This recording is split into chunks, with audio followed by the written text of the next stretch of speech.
Everybody, and welcome back to more political chatter. In this video, I will be giving all of you a quick update about the 2024 presidential election, where things stand in the Republican, Democratic primaries, and the general election. And this will kind of just be a rundown of everything that has happened, who is leading, of course, who the candidates are, and I think that this is something that is greatly needed, and that, I have not done. So starting with the Republican primaries, we have 13 major candidates in the race. We have the governor of North Dakota, Doug Burgum, the former governor of New Jersey, Chris Christie, the governor of Florida, Ron DeSantis, a radio show host, Larry Elder, former ambassador to the United Nations, Nikki Haley. We have a former congressman from Texas, Will Hurd, former Arkansas governor, Asa Hutchinson, a businessman, Perry Johnson, former Vice President Mike Pence, another businessman, Vivek Ramaswamy, Senator Tim Scott, Mayor Francis Suarez, and former President Donald Trump.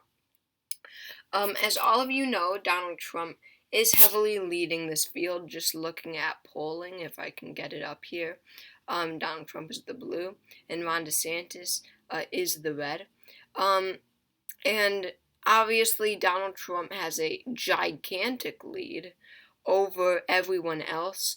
In second place right now is Ron DeSantis, and Trump is up by like 30 points nationwide, which is just absolutely insane. And then really all the other candidates are struggling to get anywhere significant. Mike Pence is in third, and he's not even at 10%. He's at like 5%. Nikki Haley was once polling near 10%. Now Nikki Haley is like in fourth behind Vivek Ramaswamy. Fifth, Ramaswamy is in fourth a lot of the time. Nikki Haley is in fifth a lot of the time. And then, so many of these candidates, even though they did hold significant office or whatever, are very unserious candidates. They are not getting anywhere in this race. That includes Doug Burgum. He's polling at 1% right now. Chris Christie is at 2, 2 or 3% usually. We'll get into Chris Christie in a little bit because at least he does have some sort of chance. Larry Elder is polling at 0 to 1%. Will Hurd is always at 0 to 1. Asa Hutchinson 1 to 2. Perry Johnson 0 most of the time, sometimes 1. And then Suarez is at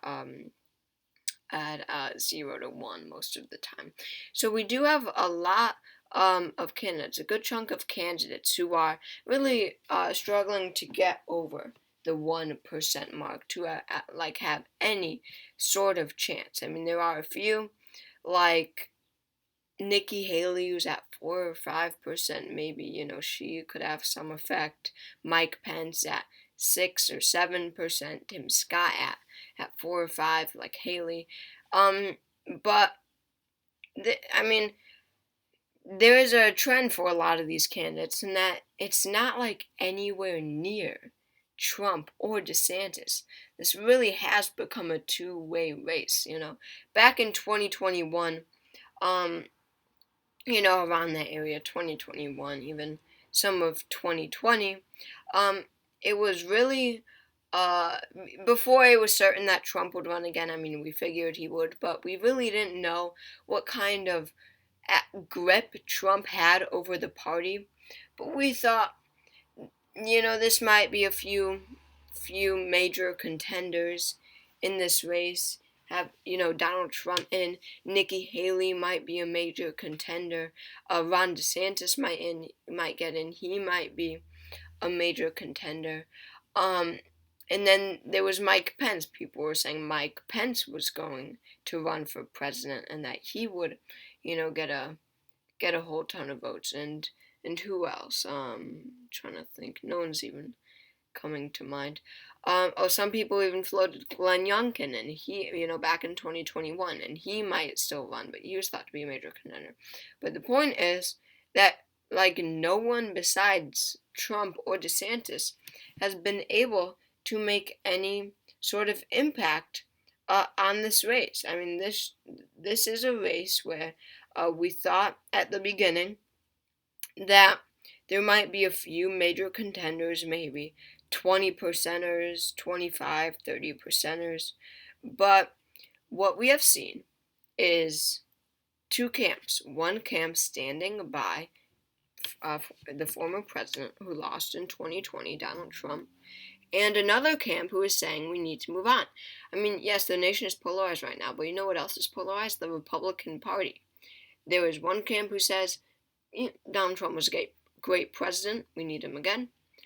And there's one side that says we need to move on from Trump. He lost in 2020, and we will get 4 more years of Biden or Harris. So, that is what is causing this race to be so polarized, so two-sided. You're either DeSantis or Trump. That DeSantis camp is the people that are saying Trump already lost us an election, we can't let it happen again. And then we have, obviously, the Trump camp saying we need Donald Trump one more time. And that polarization has caused so little room for any other candidates, as uniting and as representative of the Republican Party as they may be. That polarization between Trump or no Trump has really caused none of these other candidates to be able, they have zero room to fit in the race. They have nothing. And especially if you're someone like Tim Scott or Mike Pence or Asa Hutchinson, who's running a very traditional Republican campaign, you're not really going to get anywhere. I mean, at least Vivek Ramaswamy running a pretty radical, if you will, campaign, in my opinion. At least he's kind of doing something that no one else is, trying to, have some of that wiggle room, that very little wiggle room that you need in this two-way race, to get a few percentage points. But really, no one else is doing that. So the Republican primary race is very disappointing when it comes to competitiveness, in my opinion. I mean, we talked about all of these other candidates not having any room to fit in, and that has caused it to become a Trump versus DeSantis race. And looking at polling, now we're just going to talk about this two-way race, then we'll get to some other stuff in the Republican primary. Where is it? It used to be close. You've heard it a million times, and I'll say it again. After the midterm elections, all of Trump's candidates across the country lost. Many Republicans blamed him for their poor performance. It should have been a red wave, and it simply wasn't.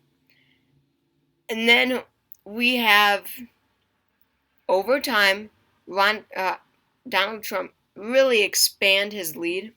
Ron DeSantis really fall back.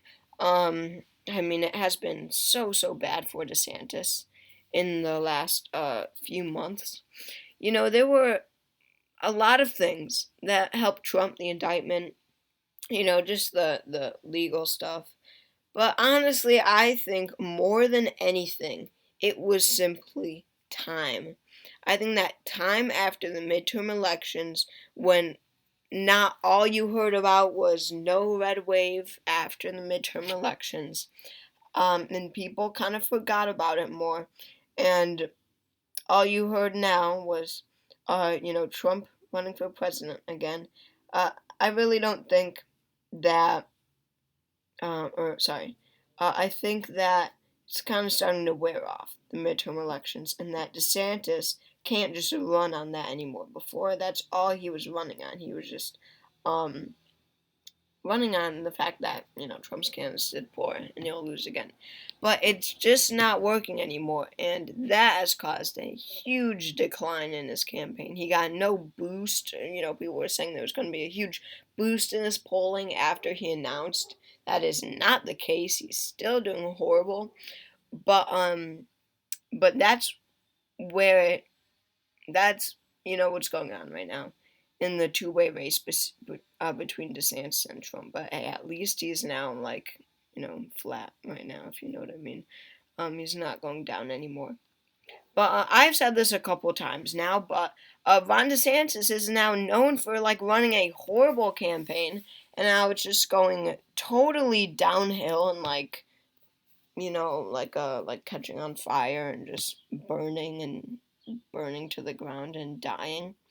And I've said this a couple times now. I think that Mike Pence might kind of replace DeSantis in this race. I talked about how pretty boring this when it comes to competitiveness this primary race is, but I don't know if that'll be the case for much longer. Like following after the debates, maybe kind of in sort of that time. But I really could see Mike Pence. He's at like 7% right now. He's the leader of the not Trump or DeSantis people in this race. So I think that, especially saying that he aligns with Ron DeSantis on a lot of issues. He is definitely very much a conservative. He's, proud conservative, whatever. He's gonna take a lot of people from that DeSantis camp who are still like, we can't have Trump again because he's going to lose to Biden in 2024. A lot of those DeSantis Republicans are going to switch to Mike Pence. He will be the guy. So if DeSantis' campaign continues to go downhill, and everyone's like, you know what, it's done, even if Mike Pence is a little below DeSantis in polling, DeSantis has absolutely no shot. He's at a downward trend to 0. So at least Mike Pence has a little hope. So, he's the guy that I think that might get some steam. I also think that Chris Christie might have some sort of chance. He ran his campaign on winning the New Hampshire primary back in 2016 when he ran for president. He did bad, but I don't think that, well, he probably did actually, but I guess that's not a good point to use then. But he's polling at like 9% in New Hampshire. So look, if Chris Christie somehow cracks what to make a difference, 25%, and maybe his campaign gets a bunch of steam, maybe a couple candidates drop out and endorse it, maybe Will Hurd, Asa Hutchinson, more the anti-Trump, Francis Suarez, more of the anti-Trump candidates drop out and endorse him and maybe get some steam, but I don't know. New Hampshire, of course, is his only chance. He's again running on New Hampshire, but of course, I think that Donald Trump wins this race. Even if the DeSantis supporters abandon him, switch to Pence, but of course, some will switch to Tim Scott too. He has some sort of shot, I guess. So, Donald Trump will win this race, of course, and you know, look at how bad Ron DeSantis is doing. He just has no shot. He's polling at the RFK Jr. level. And that brings me to my next topic in this video, the Democratic primary. This is a 3-person race at this point. We have Joe Biden, the incumbent president, running for re-election. Very unpopular throughout the country. A lot of voters want something new. And looking at the general election, he would probably we're going to get to the general election, but I think that the general will be very close if it's between Biden and Trump. But he has been challenged by 2 people, Robert F. Kennedy Jr., who is the son of RFK, and Marianne Williamson, who's an author. She ran for president in 2020. So it is completely unprecedented how good Kennedy and Williamson are doing in polling. They have a combined 30% of the votes, and as long as how do I say this? As much as people say they are unserious candidates and that they have no shot, sure, they might have no shot, but it is incredible how high these 2 people are polling. They would not be talking about them this much, how unserious they are. They wouldn't be talking about how unserious they are if they weren't polling so high. And that it really just shows you how unsatisfied the Democratic Party is with Joe Biden, and that could be a struggle for the general election. But I think, this one's very tricky because the DNC, unfairly, of course, changed the Democratic primary schedule. South Carolina is now first, but it gets tricky because Iowa and New Hampshire, it's looking like their state Democratic parties are just going to defy the national DNC and hold theirs first anyway. And Biden says he won't appear on those ballots. So RFK Jr. will probably end up winning New Hampshire. Probably toss up between Kennedy and Williamson in Iowa if Biden is not on the ballot, or toss up between all three because still a lot of people will write in Joe Biden's name. So it becomes very, very tricky. But in the end, um, the DNC will not allow Kennedy or Williamson to win, and that is the topic of a whole new video. But it's just so, so interesting what's going on. And as unfair as it might be, that is the unfortunate reality. So I feel that Joe Biden will win the Democratic nomination, even though RFK Jr. has been rising in the polls so much. He's at 20%, Williamson at 10. And yeah, I think that Biden will win the nomination. So that brings us to the general election, and here's kind of just like a brief rundown. I think that Biden wins this race narrowly. I think that Wisconsin flips back just because it is such a close state, and that his unpopularity is not like what it was in. I mean, Trump's popularity was worse in 2020 than it was now, right?